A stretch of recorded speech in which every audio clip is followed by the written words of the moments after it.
Welcome to this week's episode of 5 Minutes at Horror Haven with Matthew Fisher, and I am your host for the most 5 minutes you'll ever have in your life. Okay, Matthew Fisher, how we doing?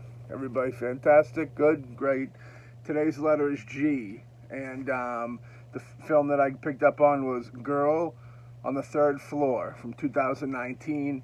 You know, I've been hearing about people talking about this movie for a little bit. A lot of good things, some bad things. Notably known for, I think, maybe the debut of CM Punk in his acting career. I could be wrong. CM Punk stars in it as a father who, well, real quick, it was directed by Travis Stevens,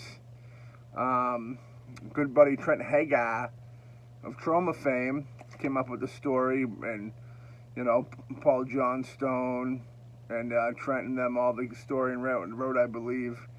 The producer's a first-time filmmaker, but he's known for producing films like, 68 Kill, Hodorowski's Dune, which is a cool documentary, Starry Eyes, which had some good pop, We're Still Here, that had some good pop, and Cheap Thrills, films that are kind of higher budgeted, or indie, low budget type, higher budgeted, low budget, if you can take that in and consume that and think about that.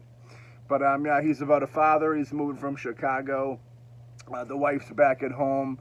She buys a house. He moves out with the dog to try and fix it up and get it ready for her arrival. While there, he finds out that the house used to be like a brothel, a hula house, as they used to say. And some of the girls might not have made it out of that hula house. He then has like this weird affair with this girl that kicks off the whole unpleasantry failings, I guess, that surround the house. But yeah, he eventually starts to become consumed by the house and kind of gets sucked into it. It has a couple feels of a little shining in there, got some witchiness in there. There's some Alice D in there too, I felt, which was interesting. The Haunting of Alice D, but a different type of vibe. High production value, there was some real creepy moments. The effects and gore and all that was really good in it. I know people say they want CM Punk to be the new Ash. I don't know. I mean, it had some Evil Dead flavor to it. I could see where they're going for it. CM Punk reminds me of like Jim Varney meets John Hamm, if you can figure that out. But and I could see him playing Ash. Do I want him to play Ash? It's a different story. Who knows?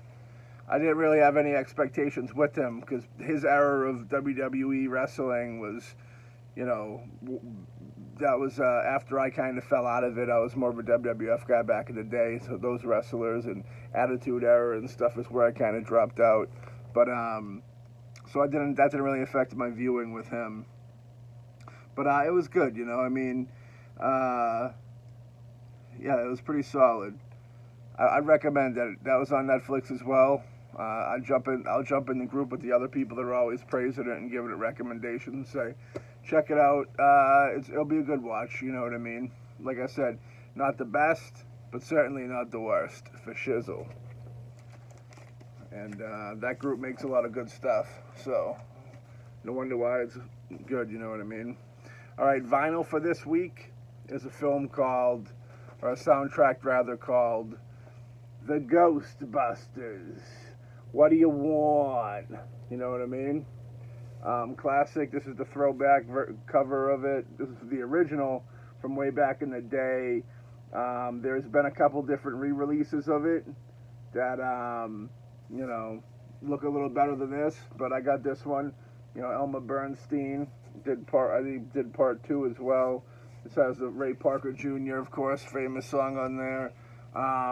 But yeah, classic Ghostbuster throwback. How can you not love Ghostbusters? The Arista, just got that black Arista on there. Like I said, it's not anything crazy. There's a Stay Puft version that's like looks like the fucking body of it. In the case of it, the Stay Puft Marshmallow Man. That one's pretty dope. But I want to say they even released a newer vinyl release of Ghostbusters. They have one of these. They released this like in a re-release with I don't even think it has colored vinyl, but there's one with, I think, white Marshmallow Man vinyl. and has a whole bunch of probably cool artwork in it, because I know for sure that the fucking Stay Puft, there's an all white one that's Stay Puft, and I'm sure it's probably got like Slimer green vinyl or something dope. But that one's just plain Jane, and I'm cool with that. I try not to buy. I don't like to rebuy after I own it. I don't know. Sometimes if I've seen it cheap, be a different story. But I've yet to see that Stay Puft version of it cheap. So stay put, stay puff, stay positive, keep it going. We'll catch you on the next episode.